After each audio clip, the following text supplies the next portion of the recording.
Sí, F5. a ver, vengo. F5. Está. Uf, me persigue. Se la había preparado. Ay.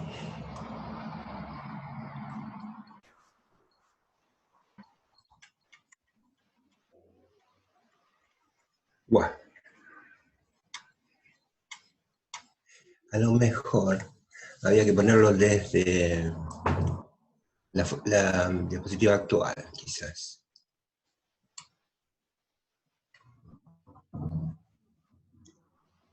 Bueno, chicos, buenas tardes a todos. Hoy vamos a hablar un poquitín de solventes. Generalmente uno asocia el solvente con un desengrasante, con un solvente de pintura, es decir, son sustancias líquidas, inmiscibles con el agua, por lo tanto son lipofílicas, son sustancias sin carga y de acuerdo a su densidad puede ser mayor o menor que la del agua, o sea, pueden flotar o irse abajo. Esto tiene su importancia porque si los vapores son más densos que el aire, si son más livianos que el aire, digamos, es relativamente rápido, depende fundamentalmente de su punto de ebullición, pero por el viento, arrastre, se limpia un sector. Pero si es más denso que el aire, se acumulan en las canaletas y demás, y es bastante difícil y pueden ocurrir accidentes bastante importantes. Bueno, fundamentalmente ingresan por vía inhalatoria, ¿sí? O también por vía dérmica, y estos son los responsables de las dermatitis de contacto. Así el uso crónico de estos solventes van a producir un desgrasado de la piel que se va a corresponder con una sequedad primero y después un resquebrajamiento de la piel. ¿Cuáles son los factores que influencian por la absorción por vía térmica? Tengan en cuenta ustedes que nosotros ofrecemos alrededor de 2 metros cuadrados de superficie, ¿sí? Cuando con el pulmón estábamos ofreciendo alrededor de 80 metros cuadrados, y por vía oral son cientos de metros cuadrados, que tienen ciertas ventajas. Entonces, obviamente la propiedad físico-química de la sustancia, la solubilidad en lípidos, cuanto más pequeña sea, cuanto menos ionizada esté, más fácil se va a atravesar la membrana de carácter lipídico. La concentración de la sustancia y la superficie de piel expuesta, es decir, una cosa es que me caiga una gota y otra cosa que me bañe con el solvente, ¿no? De la circulación periférica, por eso es que en verano, al haber más vasodilatación periférica, la absorción es mucho más eficiente, ¿no? El grado de hidratación de la piel, su pH, la zona de la piel expuesta también es importante, ¿cierto? El grosor del extracto córneo, la abundancia de folículos pilosos, la temperatura ambiente, etc.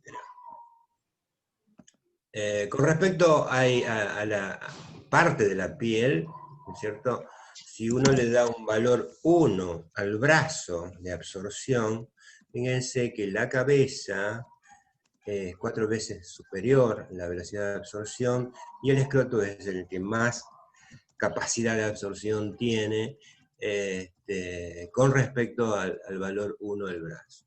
Yo siempre me acuerdo, como docente de legal, cuando estaban los fraquia, me acuerdo siempre que había un día que hacía muchísimo frío y él estaba con un gorro, con bufanda, y yo estaba así nomás, y dice, ¿por qué no te no cubrís la cabeza? ¿No sabes la cantidad de calor que perdés a través de la cabeza? Y fíjese acá, realmente tenía razón, ¿no? El calor que uno pierde a través de la cabeza y el área que está exponiendo de absorción. Los solventes se pueden clasificar de las más diversas maneras. Bueno, generalmente uno dice los solventes halogenados o clorados, tenemos el tricloroetano, tricloroetileno, cloruro de metilio, cloroformo, tetraclorocarbono, percloroetileno, que son solventes. Ya, mi amor. ¿Cuánto te la cobro, hijo? Sí. No lo sé. Son muy buenos solventes y muy buenos desengrasantes, y además tienen la ventaja que no son inflamables, por eso muchos de ellos se utilizan para apagar fuego. De todas maneras, no son los adecuados, porque el hecho de que con el calor generan, o sea, si bien se apaga el fuego, pero se puede generar con el calor un compuesto que es bastante tóxico. Pero son bastante utilizados y como desengrasantes, o de limpieza seco, por ejemplo. De los hidrocarburos, acuérdense que había dos grandes grupos, por lo menos, los alifáticos y los aromáticos. De los hidrocarburos alifáticos, el más importante es el N-hexano. Sobre todo en nuestra región, desde Timbúes hasta acá, Punta Alvear, existe, digamos, el complejo aceitero más importante del mundo. Es decir, se extrae aceite de soja a través de un sistema con solventes, y tienen algunas fábricas, no sé, pero tienen una capacidad de molienda de alrededor de 40, 50 mil toneladas por día. Es decir, el aceite se lo extrae digamos, en esta industrial, pero también, por ejemplo, en el caso del aceite de oliva, puede hacerse por prensado en frío, y obviamente, vieron que existen dos variedades o dos calidades de oliva, el aceite de oliva virgen y el aceite de oliva. Es decir, el aceite de oliva virgen, que es mucho más costoso, es por prensado en frío. Ahora, con ese prensado en frío no se saca todo el aceite, sino que es necesario utilizar un sistema de extracción con solventes, y de ahí que disminuye la calidad, digamos. Es decir, el aceite crudo de soja, junto con el aceite se extraen otros componentes, entonces es necesario hacerle una limpieza, purificación.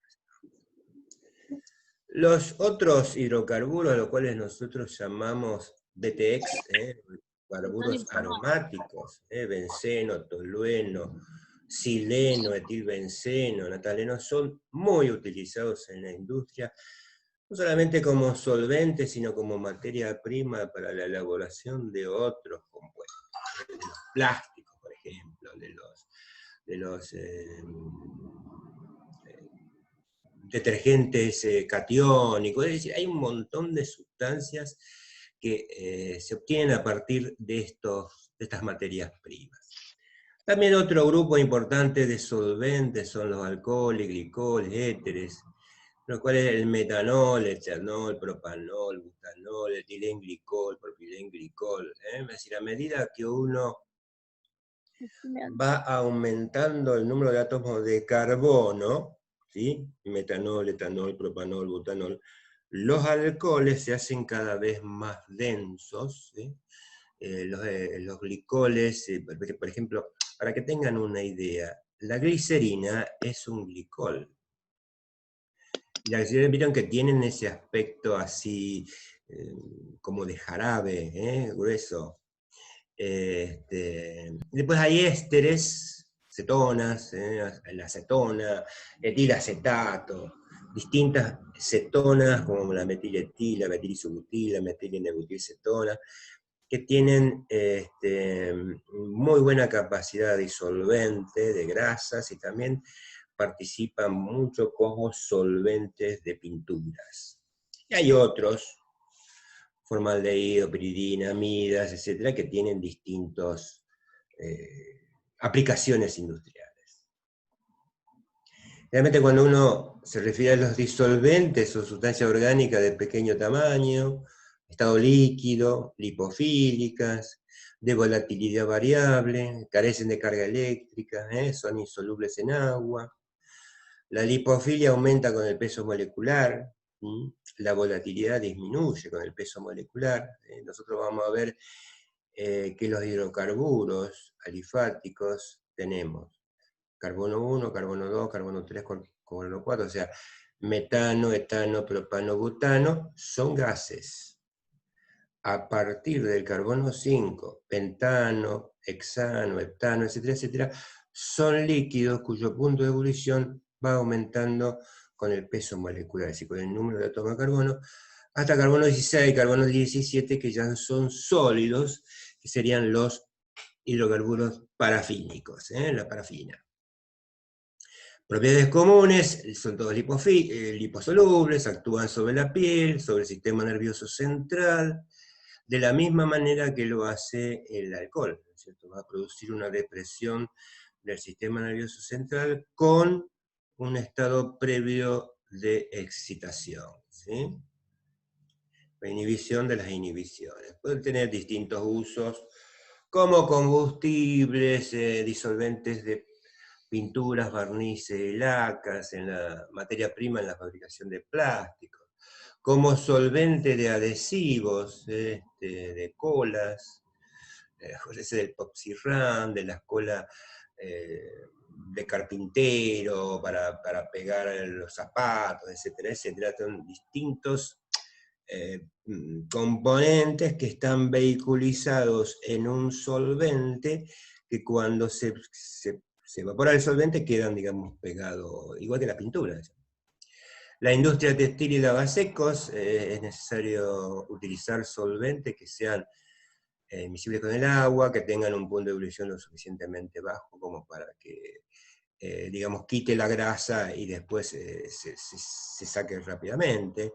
Los plaguicidas, más que plaguicidas, son solventes en el cual los plaguicidas están vehiculizados. Bueno, toxicocinética se puede absorber a través de la vía inhalatoria, al tubo digestivo, a través de la piel. La vía de transformación hace que estas sustancias se puedan eliminar, ¿no es cierto? Porque al ser insolubles en agua, la orina y la bilis, que son acuosas, no tienen capacidad de eliminarlo. Entonces es necesario, a través de estos sistemas que vimos ligeramente ayer, de oxidación, reducción, hidrólisis, se generan compuestos más polares que así van a poder ser eliminados por la orina, por la bilis. Hay distintos mecanismos de acción, ¿sí? El efecto sobre la salud, los efectos locales, ¿sí? Son la irritación de piel y mucosas, sobre todo el piel seca, ¿no? Por la deshidratación, el desgrasado de la piel, y los efectos que pueden hacer sobre el sistema nervioso, sobre el hígado, los riñones, el sistema cardiovascular, sistema reproductor. El sistema cardiovascular, sobre todo los halogenados, no sé por qué mecanismo van a producir una alteración en la conductancia y pueden dar taquicardias y otras cosas que, igual que en los riñones, muchos de estos, por un mecanismo que no es muy bien conocido, pueden llegar a producir algún tipo de daño y llegar a una glomerulonefritis. La exposición aguda, bueno, decíamos que va a producir una depresión del sensorio, pero en general esto no ocurre a nivel laboral, sino que hay una exposición baja durante mucho tiempo. Es decir, los japoneses y los chinos tienen mucha experiencia, tienen muchos trabajos publicados sobre los efectos que producen. Generalmente los estudios lo hacen sobre pintores,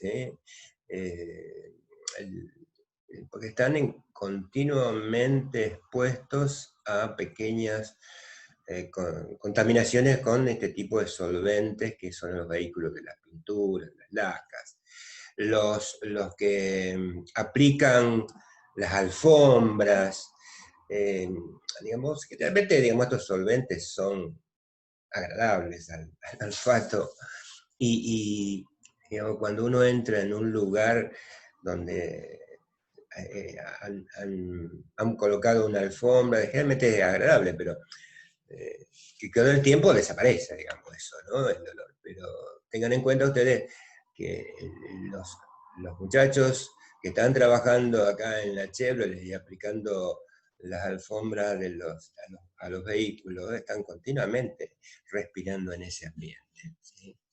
Entonces, la astemia, la fatiga física, la tendencia depresiva, y a medida que se van exponiendo con el tiempo, se van afectando otros centros más internos, digamos así, donde hay alternancia en el humor, la depresión, y ya cuando se llega a una cefalopatía tóxica se verá, digamos, los trastornos son irreversibles. También son responsables de la contaminación ambiental, ¿sí? Cuanto más eh, volátiles sean, más posibilidad tienen de pasar al estado gaseoso, ¿eh?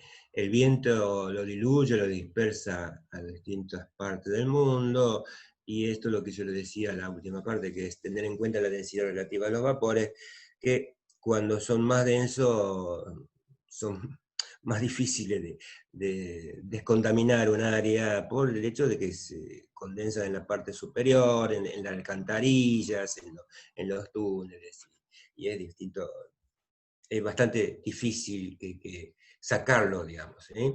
Bueno, lo que le había comentado antes, los hidrocarburos alifáticos, de carbono 1 en adelante, los carbono 1, carbono 4, dijimos que eran gases, el metano y el etano es el característico gas del, ¿cómo se llama? Del gas que uno utiliza en la cocina, ¿no?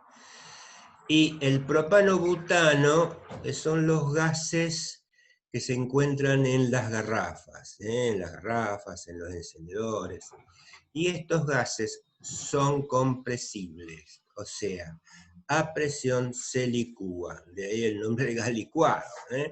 Cuando uno tiene un encendedor, ve que es un líquido, cuando abre la válvula se hace un gas. Al expandirse, digamos, se convierte en gas. Estos no son para nada tóxicos. La toxicidad de estas sustancias se debe a que desplazan el oxígeno, de manera que puede haber una disminución brusca de la presión parcial de oxígeno. Entonces puede producir una asfixia, pero simplemente por desplazamiento, no por una asociación con la hemoglobina o con cualquier otro compuesto del organismo. Ya de carbono 5 en adelante son líquidos. En el caso del pentano tiene un punto de ebullición relativamente bajo, alrededor de 50 y tantos, el hexano alrededor de 68, y a medida que ustedes van subiendo el número de átomos de carbono, va aumentando el peso, digamos, no solamente el peso molecular, sino el punto de ebullición, ¿sí? Les decía que de los hidrocarburos alifáticos, el más importante es el N-hexano.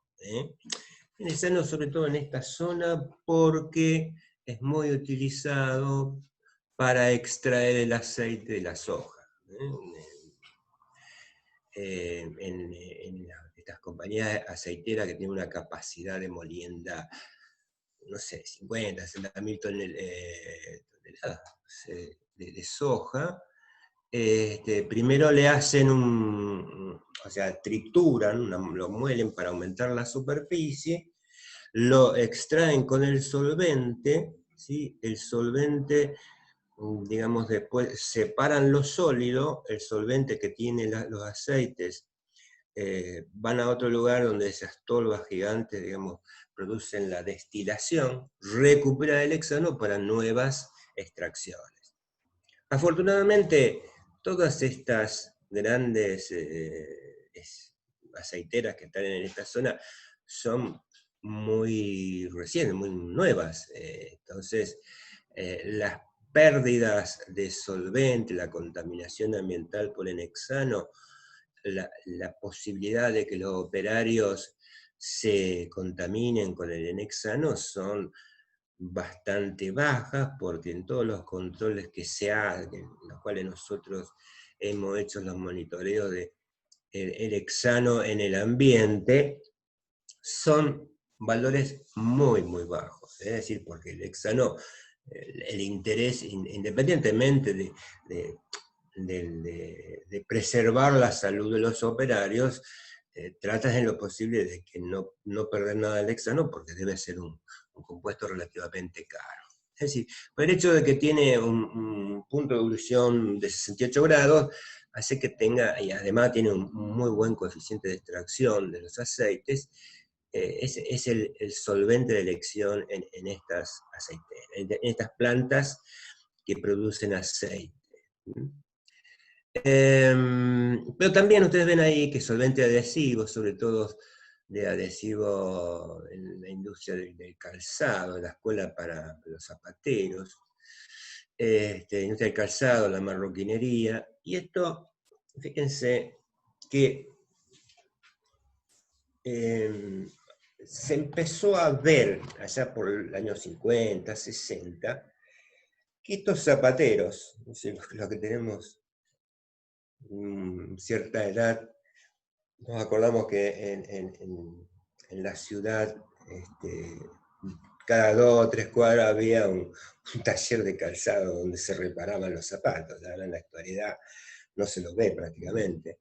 Entonces, ellos estaban continuamente, digamos, arreglando los zapatos y utilizando una cola para pegar el cuero, o hacer carteras, o arreglo y demás. Estaban continuamente expuestos a este solvente. Y estaban, y siempre se quejaban de un cansancio, pero sobre todo las cosas, dolor en las piernas, de calambre, falta de sensibilidad. Y bueno, se llegó a la conclusión, se empezó a estudiar, se vio que el N-hexano era una materia, era un compuesto inerte prácticamente. Entonces, se empezó a estudiar y ver cuál era el metabolismo que sufría este N-hexano. A pesar de que es un compuesto totalmente inerte, el organismo, en su afán de desembarazarse de esta sustancia, medio que lo trataba de oxidar, y fíjense ustedes que debe ser que en la posición 2 y 5 de los carbonos son los más vulnerables de la molécula, y por allí lo oxidaba, y este compuesto, que la 2,5-hexanodiona, es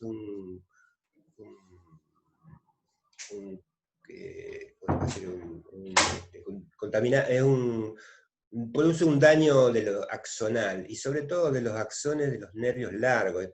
De ahí que fundamentalmente el ciático, es decir, la gente tenía problemas en los miembros inferiores, ¿no? Posteriormente, por supuesto, si la exposición continuaba, ya se afectaba prácticamente todo el organismo. Entonces, si bien, digamos, es un marcador de exposición al hexano. Entonces, la Superintendencia de Riesgo del Trabajo establece que en el monitoreo biológico, hacerle al final de la jornada laboral, en la semana laboral, hacerle en una muestra ocasional de orina, hacerle la 2,5-hexanodiona, que digamos, es un marcador de exposición al hexano. Obviamente, si se puede dosar el hexano en sangre, como es un compuesto volátil, no tiene mucho sentido, porque tiene una vida media muy corta. Entonces, generalmente, lo que se hace es la hexanodiona, y fíjese ahí que la expresión de la concentración es en miligramo-gramo de creatinina.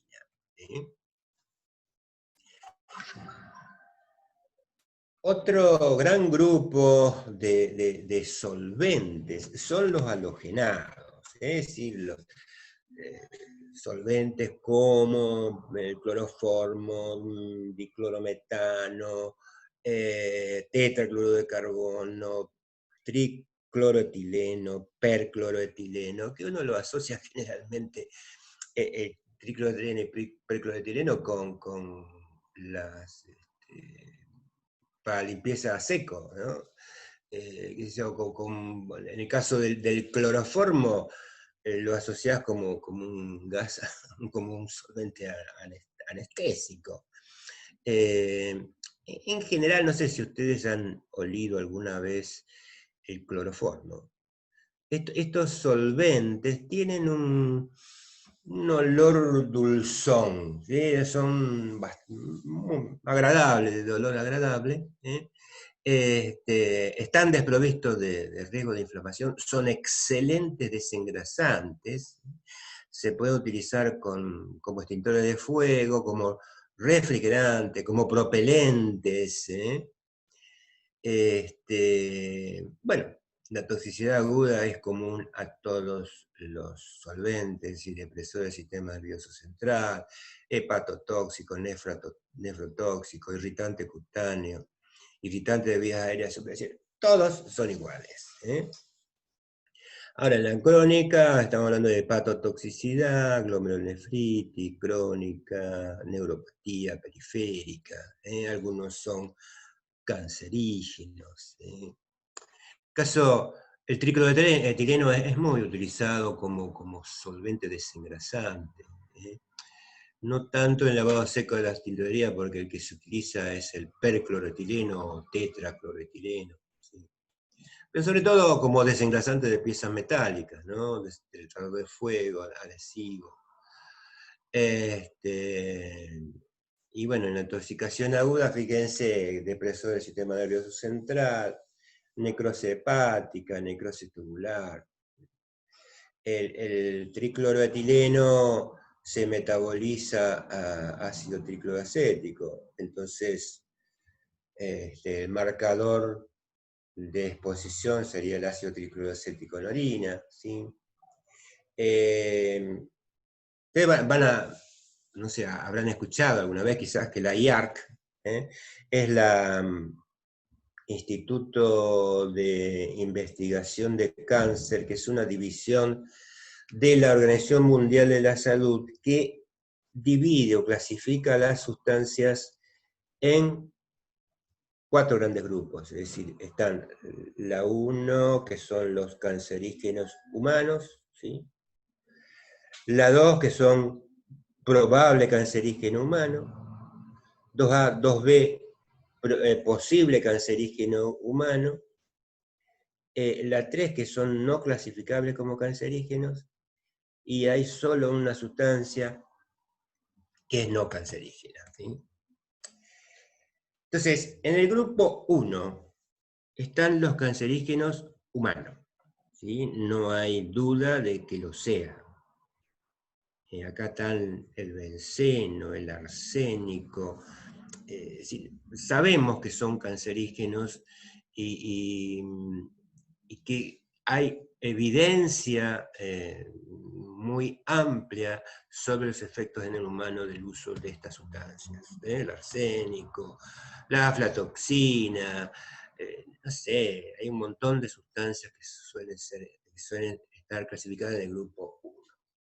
En el grupo 2A son las sustancias probables cancerígenas, donde, si bien es cierto, existe evidencia de cáncer en los animales, la evidencia científica no es tan importante en el humano. Y la 2B, la evidencia de que produce cáncer en animales y en humanos no es tan grande, digamos. No obstante, esto es a nivel del conocimiento actual, lo cual no significa que dentro de unos años o a fin de mes alguien descubre una asociación de una sustancia 2A o 2B como demuestra que es cancerígena humana y aparece en el grupo 1. O sea, nunca una sustancia del grupo 1 cancerígena humana puede pasar al grupo 2 o al 3. ¿Sí? Ahora, de las probables carcinógenas o posibles carcinógenas, puede ser que existan evidencias, se demuestre la evidencia, que sea cancerígeno humano y pase al grupo 1. O sea, esto es importante porque ninguna industria quiere trabajar con un compuesto del grupo 1 que sea cancerígena, ni tampoco le interesa trabajar con una de 2 o 3.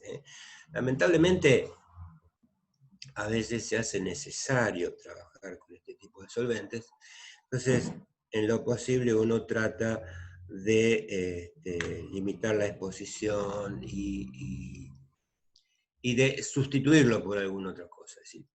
Por ejemplo, el benceno está demostrado que es cancerígeno. Pero dentro del grupo de los bencenos, que es un compuesto aromático, ustedes tienen el tolueno, los silenos, que si bien lo único que lo diferencia de un grupo metilo, no son cancerígenos. Entonces, se ha sustituido por completo el benceno como solvente de pintura, de laca, etcétera, etcétera, por el tolueno, por los silenos. Tricloroetileno, entonces acá tenemos ácido tricloroacético en orina. El percloroetileno tiene un carbono más, uno puede decir, bueno, al ser un poco más pesado, lo más probable es que tenga un mayor punto de ebullición. Cuando la cloroformo, o sea, ese sabor, olor dulzón, agradable. Para limpieza seco, como desengrasante, manufactura de freones. Ojo que ahora los freones no se pueden utilizar más eh, como propelentes, porque digamos, actúan a nivel de la capa de ozono, etcétera, etcétera. Se comporta como depresor, irritante de ojos y vías respiratorias. También listado por el IAR en el grupo 2A, probable cancerígeno humano. También ¿cómo se llama? El marcador de exposición es el ácido tricloroacético. ¿Sí? En una oportunidad nosotros tuvimos que hacer el monitoreo, es decir, ¿quién puede utilizar percloroetileno? ¿Sí? Generalmente como desengrasante, pero fundamentalmente en las tintorerías, es decir, en la limpieza seco. Hicimos el control en una cadena de tintorerías que está en Rosario. Y generalmente las empleadas, generalmente los empleados eran todas chicas jóvenes, y todos andaban con miedo. Entonces se le hizo un monitoreo del ácido tricloroacético y entonces obviamente la exposición la excreción del ácido tricloroacético está relacionado con la exposición. Y los que más dieron ácido tricloroacético eran las planchadoras, porque evidentemente con el calor, al pasar la plancha, se produce un aumento en la liberación de los vapores de solvente. Luego de metileno es otro solvente halogenado muy utilizado, ¿sí?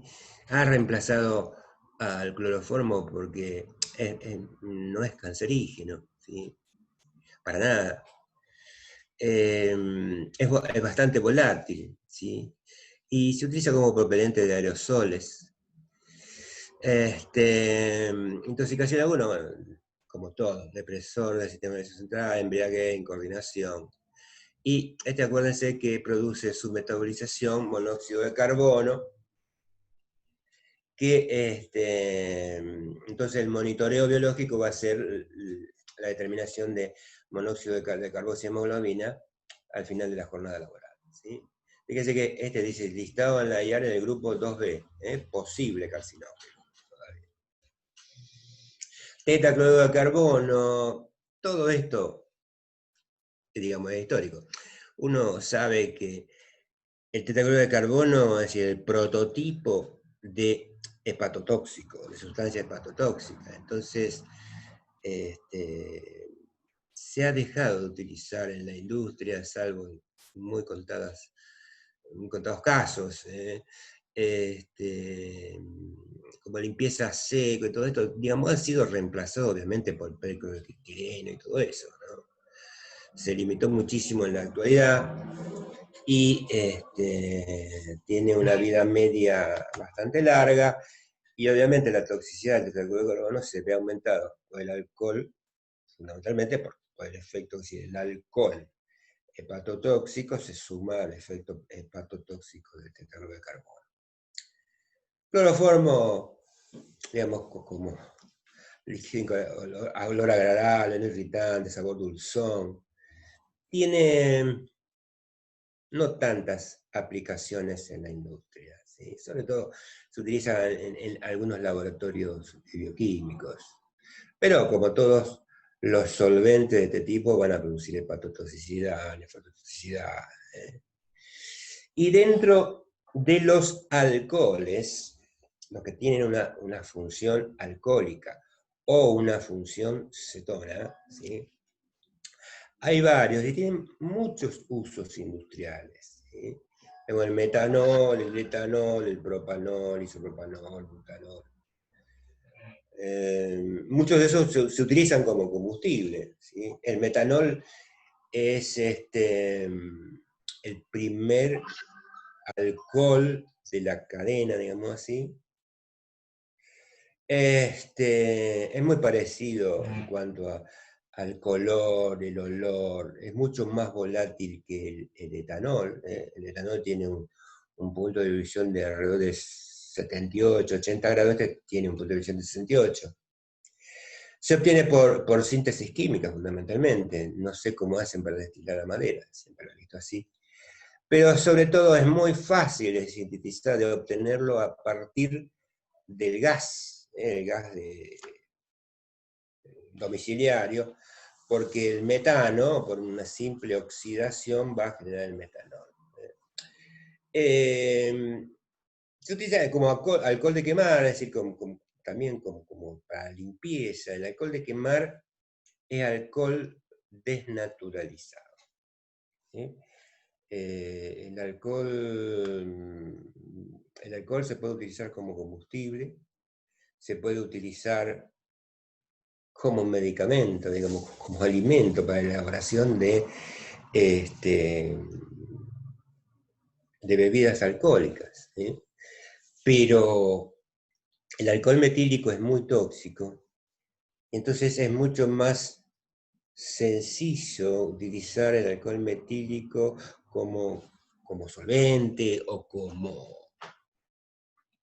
combustible que el alcohol etílico. O sea, el alcohol etílico es mucho más caro. Es decir, si uno compra alcohol de quemar en la ferretería, tiene un precio, y el alcohol puro 96 grados en la farmacia para uso humano tiene un precio muchísimo mayor.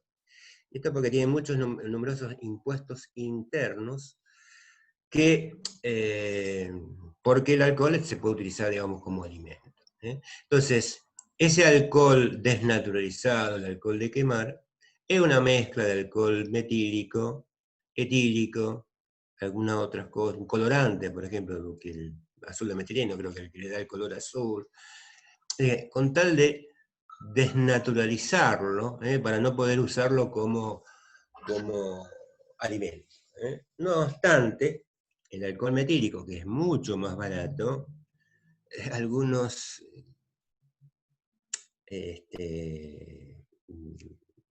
bodegas hace un tiempo utilizaron el alcohol para fortificar vino, el alcohol metílico para fortificar vino, y en el año 93, 94 hubo varios casos de muerte por adulteración del vino con alcohol metílico. El disolvente de pinturas, lacas y barnices, sobre todo lacas y barnices, ¿sí?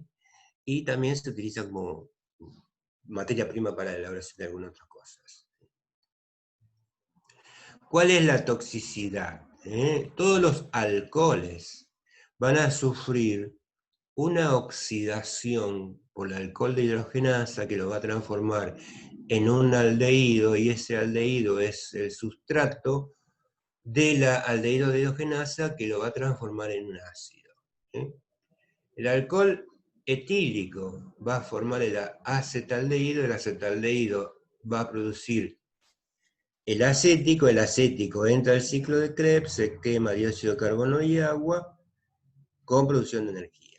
¿Sí? O sea, ese ácido acético que se forma tiene un destino.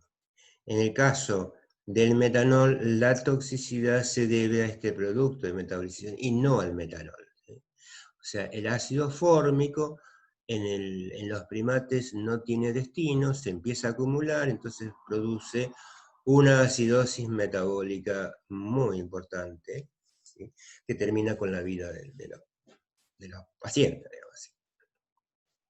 El target del nervio óptico, sistema nervioso, el examen periódico de los operarios expuestos al metanol sería, por ejemplo, el metanol en orina, pero también puede ser el formol, el ácido fórmico en orina, que es un marcador de exposición.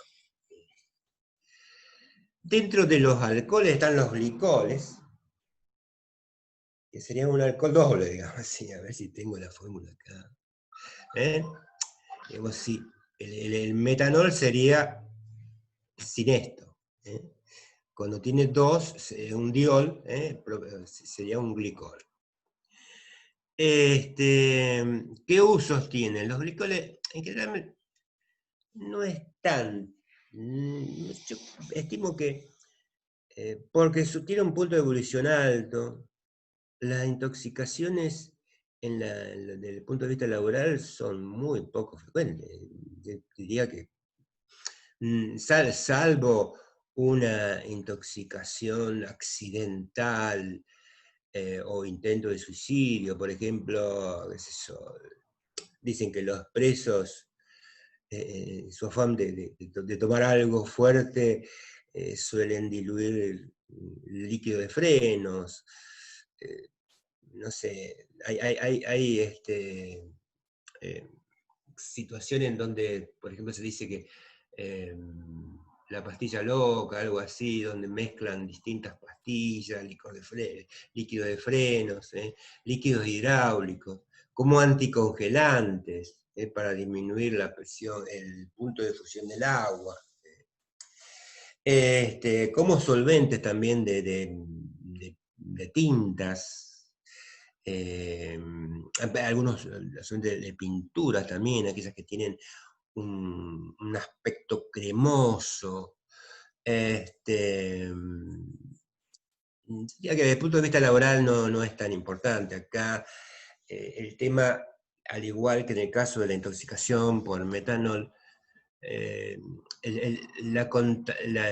los efectos clínicos se deben al producto de metabolización, que es como consecuencia de la oxidación, el ácido oxálico, que es un gran secuestrante de calcio, y ese oxalato de calcio precipita a nivel renal y produce nefrotoxicidad.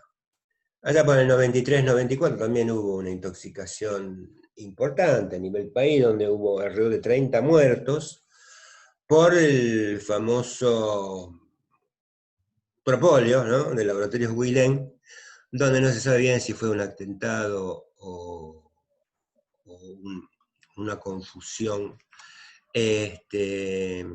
La gente que utilizaba este tipo de sustancias orgánicas, que eran todos jóvenes y con problemas renales, no se sabía de cuál era la fuente de esa intoxicación tan importante. Hasta que llegó a la conclusión de que, bueno, en común tenían que habían utilizado el propóleo. En este caso, el ácido, en lugar del etilenglicol, es decir, en lugar del propilenglicol, que tiene un metilo más, ¿sí? Y fíjense qué interesante, el que se utiliza en medicina, en la farmacia, es el propilenglicol, como líquido de los jarabes, por ejemplo. El propilenglicol también va a sufrir un proceso de metabolización y el producto final es el ácido láctico, que el organismo tiene un destino, el ácido láctico, ¿no? Por eso no es tóxico. La metilbutilcetona es otro solvente también muy utilizado, pero dentro de los solventes aromáticos, el primero de la serie es el tolueno, es el primer hidrocarburo aromático, el anillo de Kekulé, ese átomo de carbono. Es una sustancia muy... tiene un punto de presión alrededor de 80 grados, también tiene un olor agradable. Estos hidrocarburos aromáticos son aromáticos porque tienen un lindo olor. Son más densos que el aire, excelente disolvente de grasas, ¿sí? Se produce a partir del petróleo. Si nosotros tenemos acá en San Lorenzo, Puerto San Martín, está lo que antes era PASA, después pasó, ahora creo que es Pampa Energy, ¿sí? Donde no sé qué hacen en la actualidad, pero antes tomaban, PASA está atrás de YPF, y ellos rectificaban la nafta, se quedaban con parte del benceno de la nafta, y devolvían la nafta como nafta especial, y ellos se quedaban con algunos principios activos aromáticos que servían para la elaboración del estireno, poliestireno, etc. Como disolventes no se usa, nadie lo quiere utilizar, pero sí, digamos, es muy importante desde el punto de vista de la industria petroquímica. Fíjense que acá la concentración máxima permitida en el ambiente laboral son 0,5 partes por millón, con la idea de reducirlo a cero, pero no se puede, es imposible, puede ser un solvente. Los vapores se dicen, ¿sí? La toxicidad aguda no existe desde el punto de vista laboral, ¿sí? Una cucharada a los 15 centímetros cúbicos son suficientes. Mientras que la exposición crónica, el target es la médula ósea, donde puede producir aplasia o leucemia. Está listado en la IAR del grupo 1 carcinógeno humano, entonces leucemia. La intoxicación crónica se la conoce como benzolismo, que en realidad es incorrecto, porque el término benzol nos estaría indicando que sería un alcohol, cuando en realidad el benceno no tiene nada que ver con un alcohol. Pero históricamente al benceno se lo conoció como benzol, y por lo tanto, históricamente esa enfermedad profesional se conoce como benzolismo, ¿sí? Generales, trastornos generales hematológicos, anemia, leucopenia, trombocitopenia, síndrome hemorrágico, trastorno de la médula ósea. Existen relación de exposición al benceno y riesgo de leucemia, que eso, fíjense que antes que no tenía ningún valor permitido, después lo bajaron a 50, 100 partes por millón, 1 parte por millón, y en la actualidad es 0,5 partes por millón. Fíjense que 1 parte por millón durante toda la vida existe un 22% de aumento de leucemia respecto a la población general. En las alteraciones hematológicas, ¿sí? En realidad, un simple hemograma con plaquetas es un excelente marcador de efecto del benceno en el organismo. O sea, el contagio, digamos, de los elementos figurados, fundamentalmente al principio va a haber una disminución de las plaquetas, después de los blancos, de los rojos, y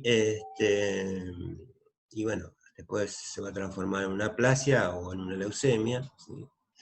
Como marcadores de exposición tenemos los metabolitos del benceno, fundamentalmente el ácido transtramucónico en orina, fenilmercaptúrico y eventualmente el fenol en orina, que sería un marcador de exposición al benceno. De los hidrocarburos, otro hidrocarburo aromático muy utilizado es el tolueno, que es el que le sigue, digamos, es el, digamos, el metilbenceno, se tiene un grupo metilo más, y ese grupo externo al anillo hace que, digamos, sea diferente el efecto que produce a nivel del organismo, porque evidentemente para el organismo es mucho más fácil atacar a ese grupo metilo externo que meterse en el grupo benceno, ¿no? Por eso es que, digamos, el tolueno no es cancerígeno, ¿sí? Pero tiene, por esa pequeña diferencia, hace que, digamos, el punto de ebullición sea un poco mayor, pero las propiedades así de disolver las grasas, de vehiculizar las pinturas, son prácticamente iguales, ¿eh? Se utiliza en la elaboración del ácido benzoico, tinturas, explosivos, pero fundamentalmente como solvente de lacas, pinturas, ¿sí? Para la extracción de principio activo, como aditivo en las naftas. Tiene una concentración máxima permitida de 50 partes por millón, o sea, 100 veces respecto al benceno, lo cual significaría que teóricamente debiera ser unas 100 veces menos tóxico, ¿sí? Como todo, se va a comportar como depresor del sistema nervioso central, y los efectos van a ser sobre distintos órganos de nuestra economía, donde dando lugar a hepatopatías, temblores. El examen periódico puede ser el ortocresol o el ácido hipúrico en orina, que debe hacerse semestral, también al final de la jornada de trabajo, de la semana laboral.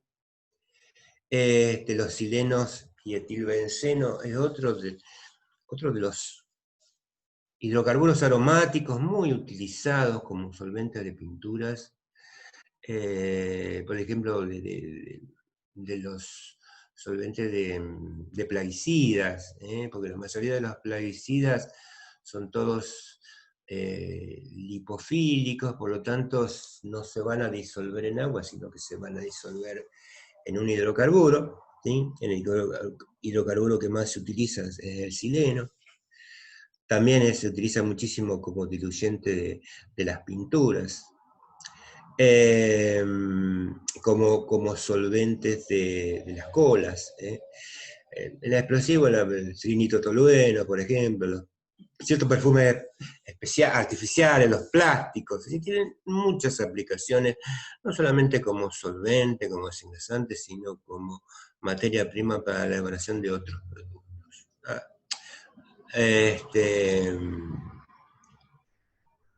Tienen tres posibilidades de formar isómero, el orto, meta y para. En realidad no es muy diferente el comportamiento de uno respecto del otro. Lo que uno compra, digamos, como sileno es una mezcla de estos isómeros. Es decir, no existe el orto sileno puro, o sea, debe existir, pero por supuesto el que se utiliza en la industria es una mezcla de esto, ¿no? Estos son los indicadores biológicos de algunos de los que hemos estado viendo, ¿sí? Y no sé qué hora es. ¿Las 8? 8. Quería entrar en los efectos tóxicos de los metales, ¿sí? Que los metales, si bien son diferentes entre sí, porque una cosa es el plomo, el mercurio, el cadmio, el manganeso, el cromo, el selenio, hay un montón de metales que nosotros llamamos Fíjate, pesados, Héctor, que te quedaste sin que todo el sonido. mundo habla de... Algo le pasó a tu micrófono. No te estamos escuchando. Está bien. Está bien, ¿eh? Ahora, ¿Me escuchan? Sí, se escucha. No sé qué pasó. Sí, Yo lo ahora escucho. Se escucha muy escucha? bien. Ah, Se bueno, escucha también. está bien. perfecto, perfecto, era yo entonces. Entonces decía que los metales pesados tienen, si bien hay un grupo importante, que son distintos entre ellos, obviamente, nada que ver el plomo con el mercurio, con el manganeso, con el cromo, etc.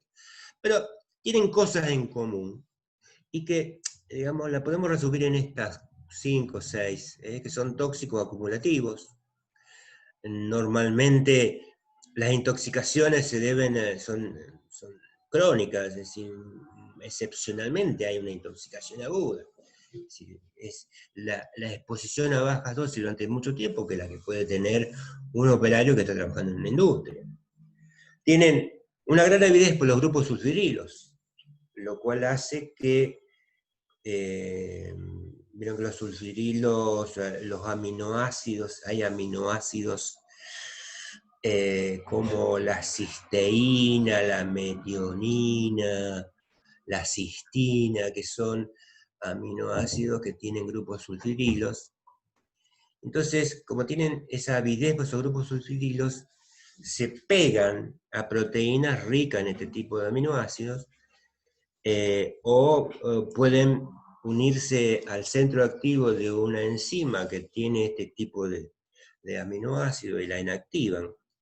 Razón por la cual se acumulan en las faneras, en pelos y uñas. Entonces, ustedes habrán escuchado que ante la exposición crónica de arsénico en agua, por ejemplo, podría ser arsénico en orina, o arsénico en pelo o en uñas, porque evidentemente se van depositando allí y ese sería un mecanismo de eliminación o de excreción de metales pesados.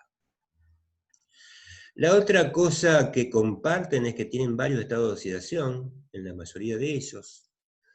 Algunos pueden tener uno solo, en el caso del sodio, el potasio, pero esos son, o dos, con el caso del calcio, el magnesio, el cobre, el zinc, pero esos son metales esenciales. Estamos hablando de los metales pesados que se utilizan en la industria, que pueden tener uno, dos, tres, cuatro estados de oxidación con distintos grados de toxicidad.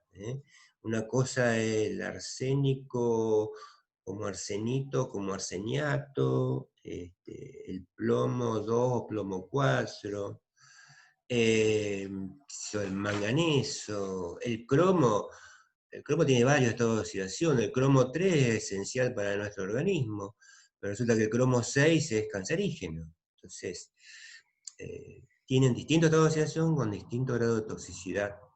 Y a su vez tienen capacidad de formar derivados orgánicos e inorgánicos. Están ampliamente utilizados en la industria y como consecuencia de todo ello, está presente en los alimentos, en el aire, el agua. Es decir, cualquiera de nosotros tiene en sangre, es decir, en nuestro organismo, tenemos cantidades bajas, aun cuando nunca hayamos estado en contacto con plomo, porque evidentemente estamos en la contaminación ambiental, de los alimentos, del agua, estamos expuestos a valores normales, digamos, son bajos, pero no debieran estar, es decir, no es un valor normal, es un valor poblacional el que tenemos nosotros. Distinto al caso del calcio, del hierro, del magnesio, ¿sí? Donde, bueno, existen valores normales y uno tiene problemas, digamos, por una por bajo o por alto, ¿no? Bueno, factores que influencian la toxicidad, la interacción con metales esenciales, la edad y etapa del desarrollo, digamos, son cosas que son importantes desde el punto de vista clínico, ¿no? Y vamos a pasar, aunque sea desde el punto de vista alfabético, el arsénico, ¿no? El arsénico históricamente es el metal pesado que se utilizaba para eliminar personas, porque reunía las condiciones del tóxico ideal, o sea, es un compuesto que el que más se utilizaba el arsenito, que no le comunica ninguna alteración organoléptica a la comida, entonces la víctima no se daba cuenta. ¿Sí? Nosotros cuando vamos a una zona donde el agua está contaminada con arsénico naturalmente, el agua que nosotros tomamos no es distinta a la que tomamos acá, es decir, no le detectamos un sabor arsénico, ¿eh? Ese es el problema que tiene el arsénico, digamos, porque no se puede detectar, ¿eh? Bueno, los minerales no ferrosos lo contienen, ¿sí? Es una impureza de muchos metales. Fíjese, uso acá dice fabricación y utilización de plaguicidas. Eso, digamos, históricamente, en la actualidad, los derivados arsenicales no se utilizan como plaguicidas. Igualmente los colorantes. Antes se utilizaban colorantes que eran todos inorgánicos, pero en la actualidad las pinturas tienen colorantes que son orgánicos, que tienen un gran poder de tinción, ¿sí? Y los colorantes, digamos, antiguos, que eran los minerales, no se utilizan más. Digamos, el amarillo, una sal que creo que era el yoduro de cadmio, se utilizaba como pigmento, es decir, pero históricamente, que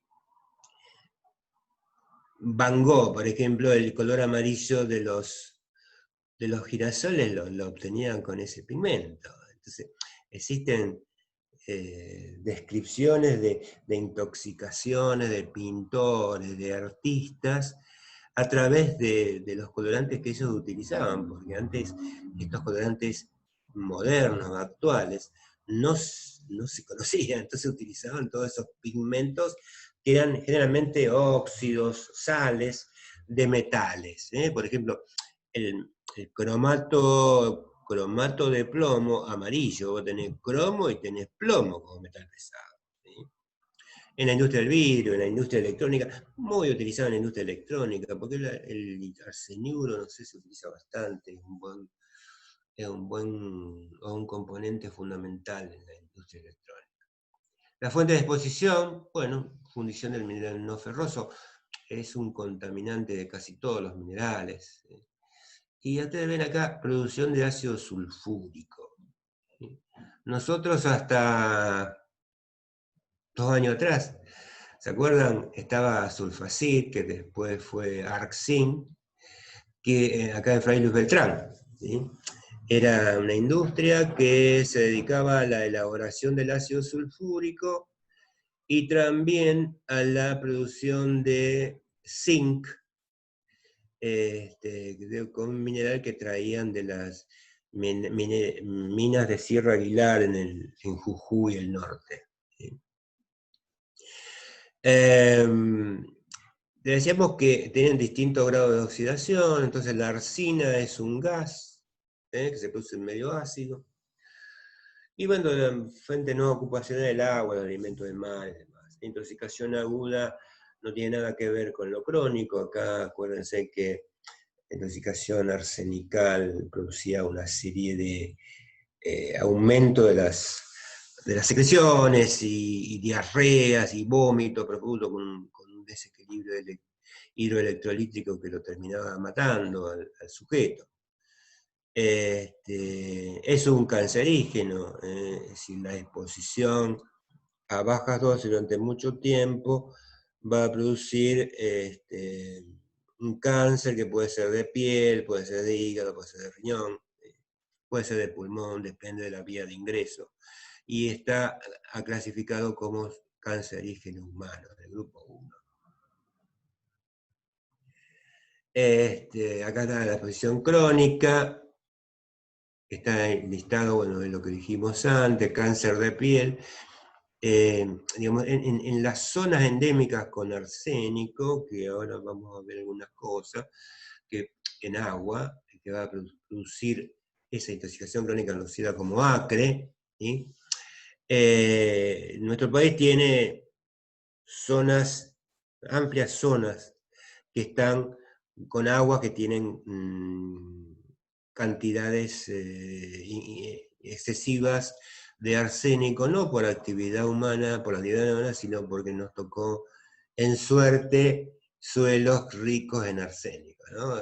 Ven acá en este mapa de la República Argentina que estas zonas más oscuras son zonas que tienen aguas contaminadas con arsénico. Y en la provincia de Santa Fe es una de las más importantes, digamos, más afectadas, junto con Córdoba.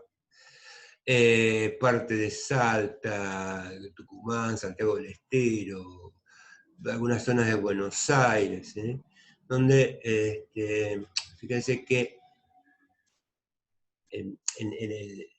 a medida que nosotros nos alejamos del Paraná, aumenta el contenido de arsénico en las aguas. Es decir, a medida que uno se aleja de Rosario, aumenta el contenido de arsénico y de sales en las aguas. Esto es lo que ocurre con la provincia de Santa Fe, también Córdoba, Santiago del Estero y demás. Queda toda una serie de síntomas con posible cancerización de la piel y lesiones cutáneas, producto de la intoxicación esta alimenticia. El cadmio es otro metal pesado, moderno, porque cuando uno habla del plomo es un metal pesado que ya lo utilizaban los romanos. El cadmio es un metal pesado muy usado en la industria, ¿sí? Y generalmente el mineral está asociado al zinc y al plomo. Tengan en cuenta que cadmio, plomo y zinc tienen valencia 2, como el calcio, magnesio, cobre, hierro, que son compuestos esenciales. Entonces, ¿qué tiene que ver esto? Bueno, acá ArcZinc, o lo que era antes Sulfacid, no solamente producía ácido sulfúrico, que es muy utilizado en la industria, sino que producía zinc, o sea, a través del mineral que venía del norte. Entonces, ellos obtenían alrededor de 110, 120 toneladas de zinc por día. Y como producto secundario, como contaminante, obtenían alrededor de 3 o 4 toneladas de cadmio por mes. Fíjense la relación, ¿no? O sea, era un contaminante del zinc, pero así todo, en el proceso que ellos tenían el zinc y el cadmio a un grado de pureza muy alto, que el cadmio era, y supongo que ahora debe seguir siendo muy costoso, porque en aquella época era muy demandado por Everready, la fábrica de pilas y baterías, para la elaboración de las baterías, ¿no? Es muy resistente a la corrosión, y bueno, los principales compuestos utilizados en la industria son el óxido, cloruro, bromuro. Fíjense los niveles máximos permitidos en el ambiente laboral, estamos hablando de 50 microgramos por metro cúbico, ¿sí?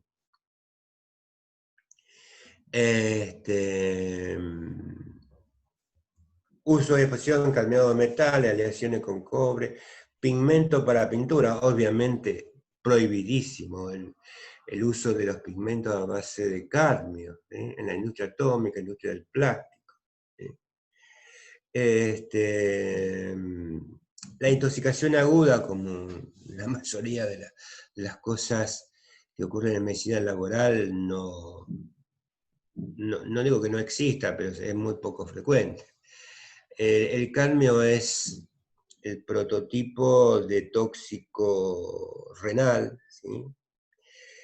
Se lo considera cancerígeno humano, ¿sí? Por eso está en el grupo 1, hay un aumento en la incidencia de cáncer de próstata y de pulmón en los operarios que están expuestos a este tipo de compuesto, ¿sí?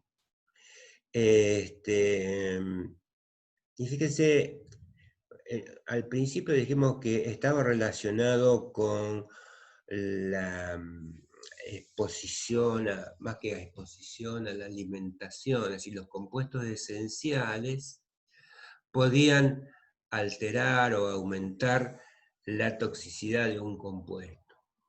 Entonces, los metales, a los cuales mi clasificación es los metales que son esenciales, como el calcio, el magnesio, el sodio, el potasio, el cobre, el zinc. Después están los metales tóxicos, porque no cumplen ninguna función en el organismo, como el cadmio, el mercurio y el plomo, que también tienen valencia 2, como muchos de estos esenciales, como el calcio y el magnesio, cobre y zinc. Y aquellos que son esenciales a muy bajas concentraciones. Estamos hablando de metales que a nivel de traza, porque cumplen alguna función biológica. Estamos hablando del cromo, o participa de alguna manera a nivel de trazas en el metabolismo de los hidratos de carbono, del selenio, del boro, pero, digamos, las cantidades que el organismo necesita, bueno, se aportan a través de la alimentación, de la carne, de los vegetales, etcétera, etcétera. Entonces, y decir que son necesarios a muy bajos niveles, pero también puede haber un caso de intoxicación de operarios que están trabajando con este tipo de elementos. Y les decía que ¿qué tiene que ver estos metales tóxicos con los metales esenciales? Porque el organismo no es un cuerpo inteligente que tiene la capacidad de seleccionar calcio, magnesio, cobre, zinc, esenciales del cadmio, del plomo, del mercurio, sino que ve algo con carga, con valencia 2 positivo y más o menos parecido en cuanto al tamaño, y bueno, se confunde y lo absorbe. Entonces, ¿qué tiene que ver? Entonces, en un déficit nutricional de calcio, de magnesio, de cobre, de zinc, de hierro, hay un aumento relativo en la absorción de estos compuestos que sí son tóxicos, como el cadmio, el mercurio y el plomo. O sea que estos déficits nutricionales aumentarían la toxicidad de estos compuestos. Por eso los déficits nutricionales, la pobreza, es un factor agravante, de la misma manera que, digamos, la pobreza es un factor agravante para las infecciones, para las contaminaciones con virus y demás. Decíamos que el cadmio es prototipo de tóxico renal, porque fundamentalmente el daño lo produce a ese nivel, a nivel de los túbulos, los glomérulos renales. Entonces, un marcador de exposición podría ser el cadmio en sangre o cadmio en orina. Un marcador de efecto podría ser, qué sé yo, una proteinuria, una albuminuria, o alguna de las proteínas que se ven afectadas y que son marcadores tempranos de la lesión renal, ¿sí? Porque las proteínas totales, la albuminuria, son marcadores, si se quiere, groseros, cuando ya está instalada el daño, mientras que estos ya son un poco más tempranos y permiten por lo menos sacar al operario del ambiente. Acá es importante, como en el caso del plomo, el caso del cadmio, debido a que compite con el calcio y tiene la posibilidad de depositarse en los huesos, la vida media es muy larga, si estamos hablando de 20 o 30 años. De manera que la toma de muestra es independiente, o sea, no es necesario hacerlo al final de la jornada laboral ni a la semana laboral, porque los cambios que pueden ocurrir después de una semana de trabajo no hacen a la cosa, es decir, no van a disminuir notoriamente los valores excretados después de estar una semana sin contacto. Es por eso que en estos casos, para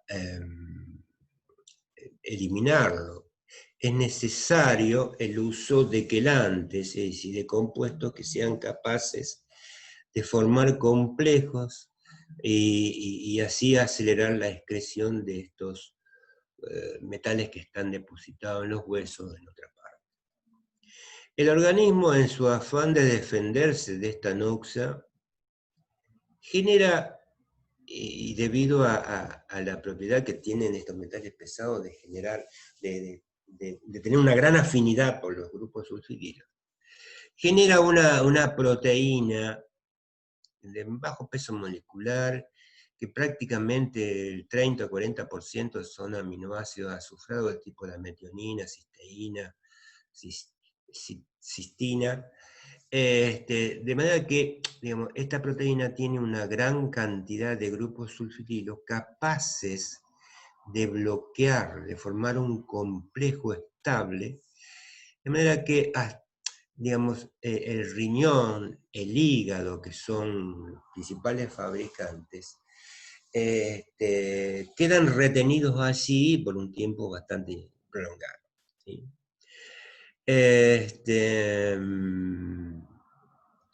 Y por lo tanto, dice, quedan retenidos allí y es atóxico, o sea, porque está quelado, está bloqueada su capacidad iónica.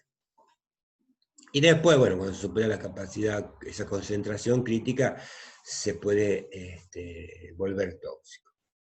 Entonces, el examen periódico, el cadmio en orina, cadmio en sangre, y como marcadores de efecto, las proteínas totales, la albúmina, la proteína transportadora de retinol o la beta-2 micro, que son marcadores más tempranos, ¿sí? Y el plomo es otro metal, bueno, es el metal pesado, porque tiene todas las características, ha sido utilizado desde la más remota antigüedad. Los romanos, por esas propiedades típicas del plomo, ¿no? O sea, es un metal que es maleable, insoluble en agua, resistente a los ácidos.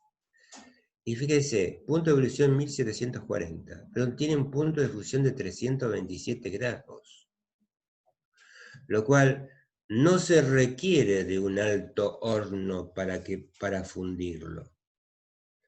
Es muy probable que a aquellos que les guste la pesca hayan hecho una plomada, y es fácil de hacerlo, porque con un simple calentador uno lo funde, hace un hoyito en el suelo y eso copia la forma, lo deja de enfriar y ahí tiene una plomada. Se obtiene de un mineral conocido como galena o la blenda, que es un sulfuro de plomo. Tremendamente insoluble, los sulfuros son muy insolubles. Se oxida fácilmente en la superficie, no es buen conductor de electricidad. Forma, generalmente las aleaciones que más utilizan son con estaño y antimonio, ¿sí? era muy utilizado para las soldaduras, ¿sí? Es resistente a las radiaciones, por razón por la cual se utiliza para blindar los lugares donde aparecen rayos. Los principales óxidos son el litargilio, el dióxido de manganeso, de plomo, el minio, ¿sí? Afortunadamente, la moda mundial es hacia evitar el uso del plomo, porque cada vez se conoce más de los efectos a largo plazo que producen los bajos niveles de plomo en sangre, ¿sí? La contaminación o la exposición a bajas dosis durante mucho tiempo. Sobre todo los efectos que produce a nivel del comportamiento, del sistema nervioso central, más que nada en los chicos, ¿sí? Y ya prácticamente ahora ya no se usa más el plomo en las cañerías, ni los galvanizados, ni siquiera ahora se hacen soldaduras, donde la cañería que se utiliza son con soldadura en frío, ¿cómo No, se si yo llama? estaba tomando. Prácticamente, digamos, se ha dejado de utilizar, no tanto quizás por todo lo que se sabe de los efectos sobre la salud, sino que porque es muy caro el plomo. Además, los metales pesados, todos, son elementos, o sea, no hay posibilidad de que se transforme en otra cosa. El plomo, el mercurio, el manganeso, el cromo va a seguir siendo plomo, mercurio, manganeso por los siglos de los siglos.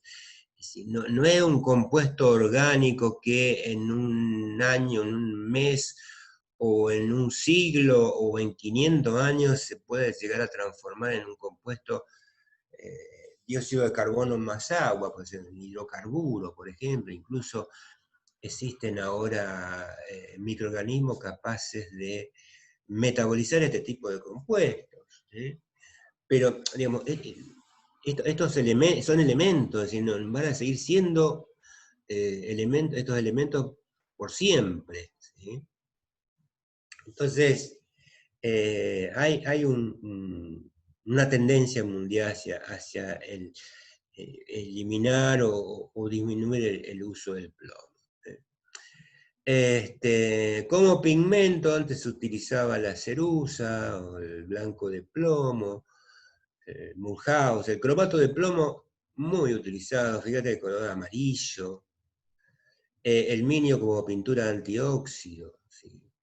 Entonces, antes que las pinturas tenían pigmentos minerales, entonces el contenido de plomo de las pinturas estaba relacionado con el color. Cuanto más claro era, mayor era el contenido de plomo porque tenían o cromato de plomo, o un sulfato blanco de plomo, o una cerusa blanca de plomo. Cuanto más clara era la pintura, mayor era el contenido de plomo que tenía, ¿sí?